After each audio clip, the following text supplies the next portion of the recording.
Hello and welcome to my channel. As often as I can, every Friday, as often as I can, I try to sit down and discuss some cases I find to be the most interesting while I do my makeup for the day. Without further ado, let's get into today's case, shall we? Trigger warning. Today's case will contain graphic information and some violent recounts of crimes. Please take heed as you continue with this video. This content is not suitable for anyone under the age of 18. We start today on the case of the Ken Barbie Killers, also known as Karla Homolka and Paul Bernado. As always, we must start at the beginning to understand the end. Karla Leanne Homolka was born in Mississauga, Ontario, Canada, on May 4th, 1970. She had two siblings named Tammy and Lori, and in 1987, she met Paul Bernado. Paul Kenneth Bernado was born in Scarborough, Ontario, Canada, on August 27, 1964. He said he fell in love with Karla at first sight and loved that she encouraged his sadistic and violent behavior. Karla lived a life full of what every child needs and wants. She was loved and taken care of and never wanted for anything. On the other hand, Paul was not so lucky. His father often sexually abused his sister and was charged with molesting another little girl in 1975.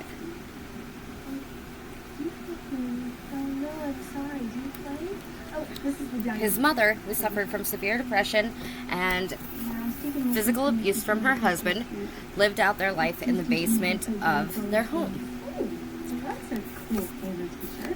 He attended Sir Wilfrid Laurier Collegiate Institute and the University of Toronto Scarborough. He briefly worked at Amway and bought books and tapes of famous motivational get-rich-and-famous experts. He was obsessed with the 1991 Bret Easton Ellis novel American Psycho, fitting, although his copy originally belonged to Karla. I have to fix this. Paul's life of crime began almost immediately after meeting Karla in 1997. I've compiled a list of the crimes he committed on his own during that time. May 4th, 1987, rape of a 21-year-old girl in front of her parents' house. May 14th, 1987, rape of a 19-year-old girl in the backyard of her parents' house. July 17th, 1987, attempted rape. Victim was beaten, but she escaped.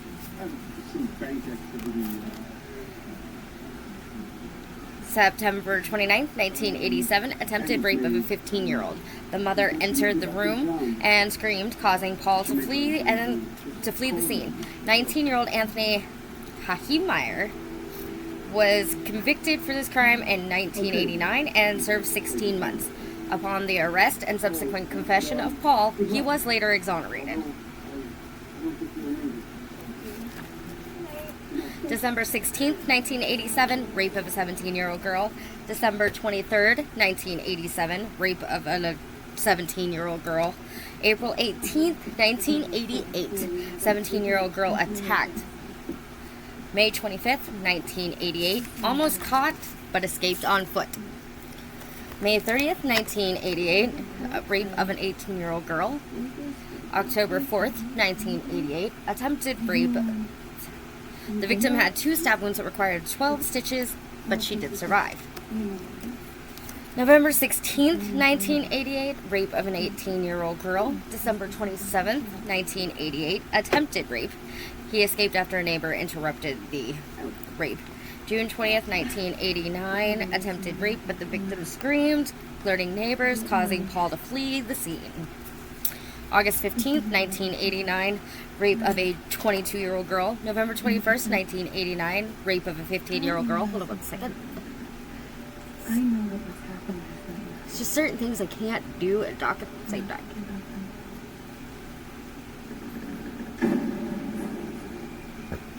Okay.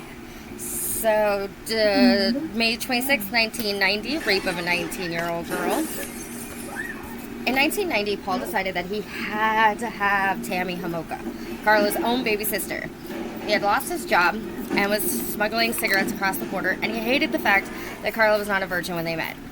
He guilted her about her loss of purity until she finally agreed to help him have sex with Tammy. 6 months prior to their wedding, Karla stole halothane and Valium from her employer, a local animal clinic. On December 23rd, 1990, Tammy laced spaghetti sauce with the crushed up Valium and also fed Tammy a rum and eggnog cocktail. Once Tammy passed out, Karla had a halothane-soaked cloth to her sister's face.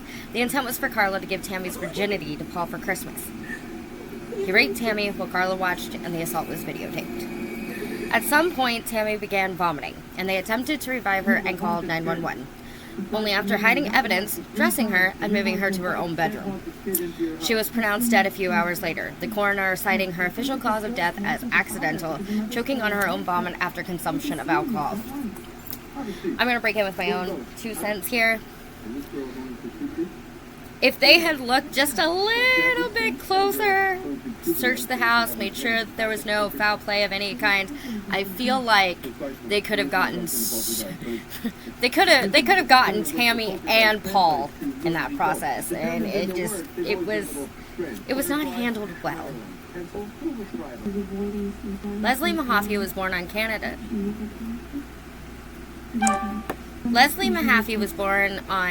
in Canada on July 5th, 1976. Paul found her while taking a detour through Burlington to steal license plates. He approached her and told her that he was going to break into the neighbor's house. Unfazed, she asked him for cigarettes, and when he took her to his car, he blindfolded her, forced her in the vehicle, and drove her to Port Dalhousie, where he then informed Karla he had found them a victim. They videotaped themselves torturing and sexually abusing Mahaffey. When Leslie mentioned that her blindfold was slipping, indicating that she could identify her attackers, they decided that she would not be able to survive her assault. And Karla administered a lethal dose of Halcyon, and Paul strangled her. Okay, well, come on, roll up. Okay, we'll pick up right where we left off. Got a bunch of great music. That was the boy, Wainwright. They then dismembered her body and encased each piece in cement. They then dumped the blocks in Lake Gibson. She was later identified by her orthodontic appliance. Kristen French was born on May 10, 1976 in St. Catharines, Ontario, in Canada. During after-school hours on April 16, 1992, Paul and Karla kidnapped her from the parking lot of Grace Lutheran Church by Karla pretending to need assistance. Over Easter weekend, Paul and Karla taped themselves torturing and raping Kristen. They had planned to murder her from the very beginning, as she was never blindfolded. They murdered her prior to going to Karla's parents for Easter dinner. Paul strangled her for 7 minutes, and then Karla beat her with a rubber mallet when she tried to escape. While Paul strangled her with a noose secured to a hope chest, Karla took time to fix her hair for dinner. Her body was found on April 30th, 1992 in a ditch in Burlington. She had been washed and her hair was cut off. Police believed that it had been cut off as a trophy, but Karla claims that it was cut off to help impede identification. There was possible evidence linking him to Elizabeth Bain in 1990. He confessed to at least 10 more sexual assaults in 2006. Karla and Paul applied to have their names legally changed to Teal after the serial killer in the 1988 film Criminal Law. 26 months after Paul submitted a DNA sample, Toronto police were informed that he matched that of the Scarborough rapist. Karla was interviewed on February 9th, 1993. She told her aunt and uncle that Paul was the Scarborough rapist and that they were responsible for the rapes and murders of Leslie and Kristen. So to cut in with my own 2 cents here, she told her aunt and uncle, and I don't know if her aunt and uncle are like the ones that like turned her in or whatever. But I feel like police botched this for so freaking long. This is my personal opinion, by the way. I fully support law enforcement and I give them the credit of the world. But it's like, they had caught him once already. So why? They had spoken to him in relation to so many So many other cases, and it blows my mind that nothing was done to, like, save these women or anything else. Like, you guys just botched everything up so bad. Which, of course, is, not good. But what are you going to do? That's law enforcement for you. Look at what they did with John Bonet, which is another case we will discuss at a later time.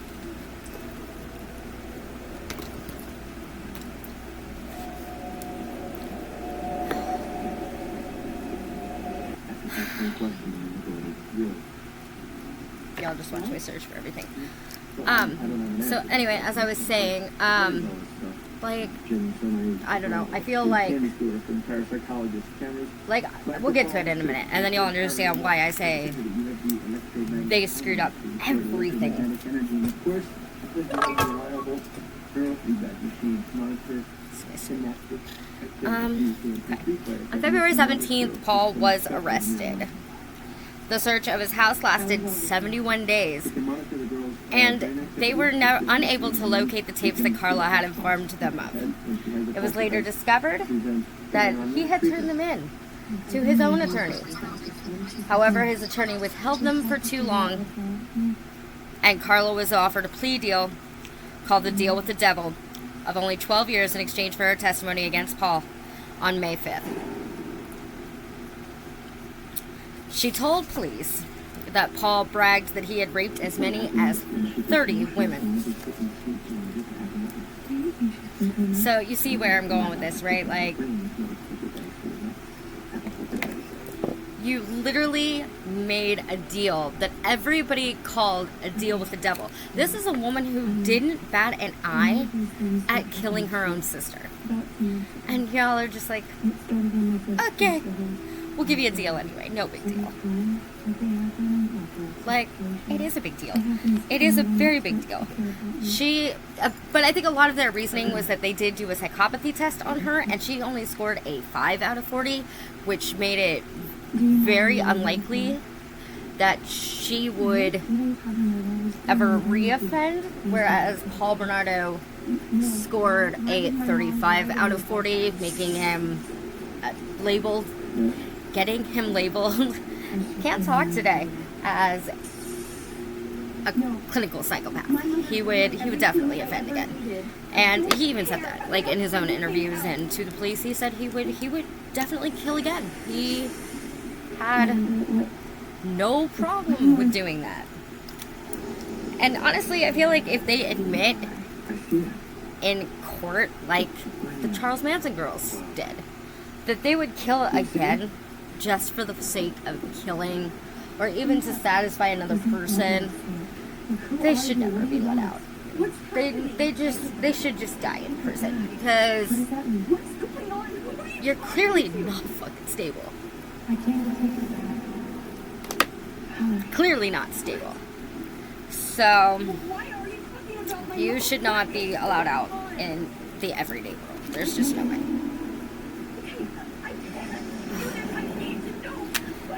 She claimed to be an unwilling accomplice due to domestic violence, although the tapes of these crimes later determined Homolka was more of an active participant than she had claimed, including in the rape and death of her own sister.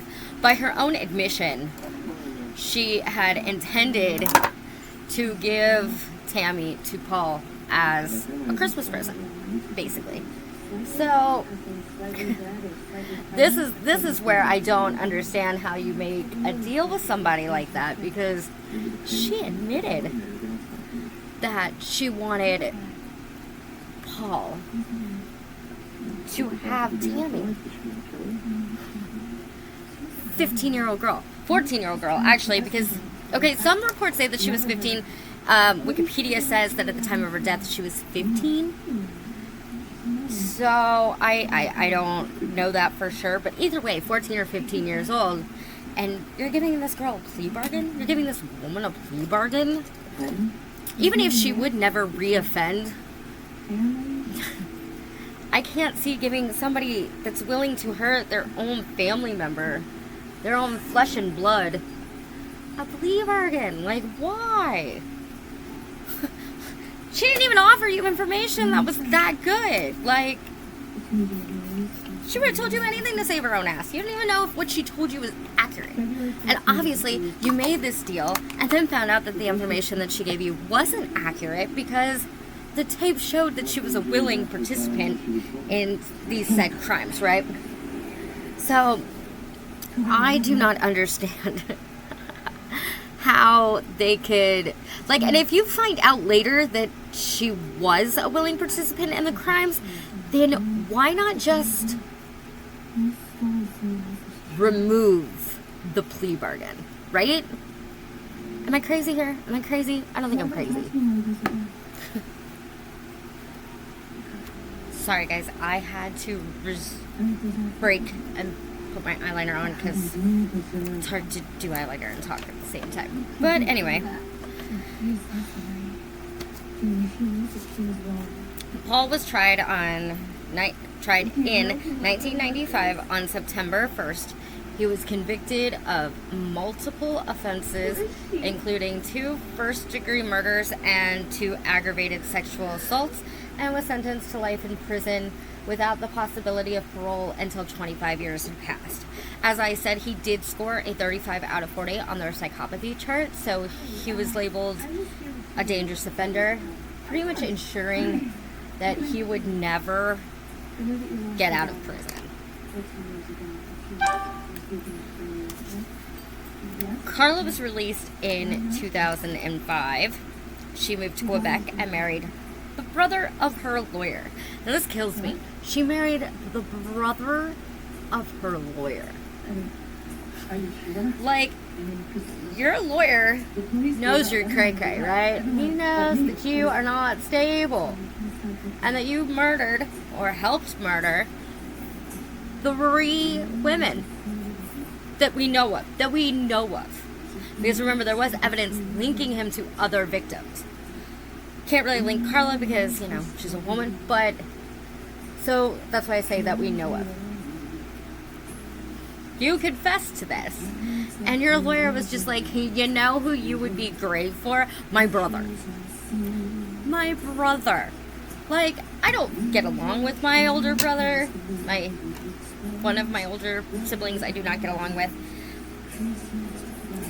But I would not send somebody like Karla Homolka, a murderer and rapist, to marry him. I'd be like, nah, bro, you stay the fuck away from my family. But her lawyer was like, no, you'd be perfect for him. You would be great for him. I think you would be great together. I'm just like, I don't understand that.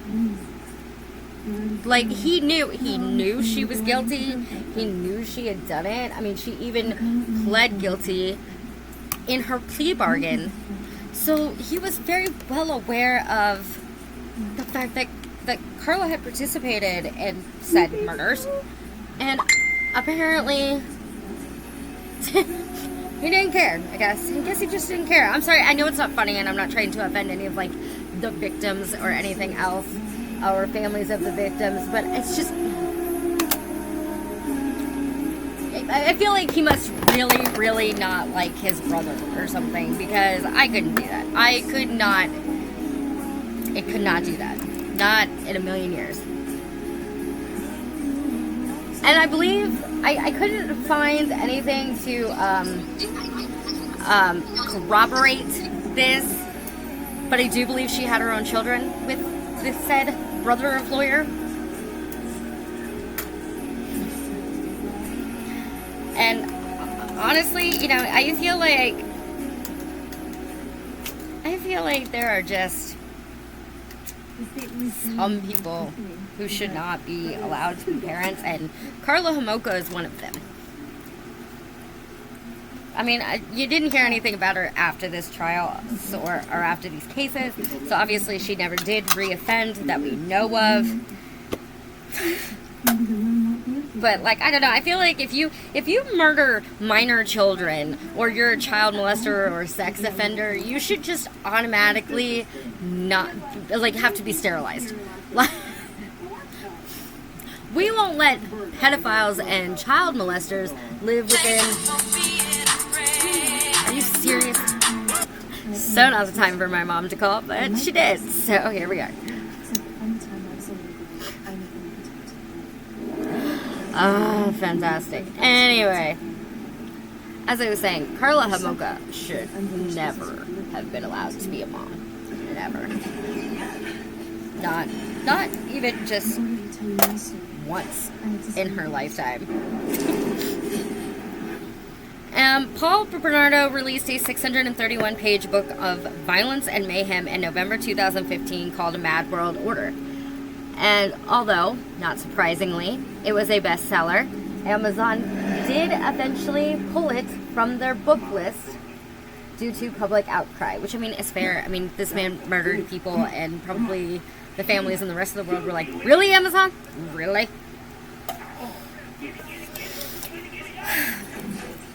Paul is still incarcerated today in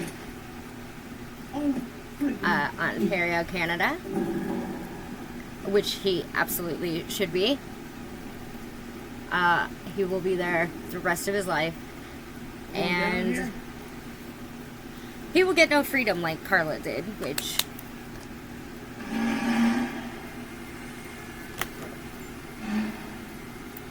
is just it's crazy. It's crazy. Anyway, I hope you all enjoyed today's case.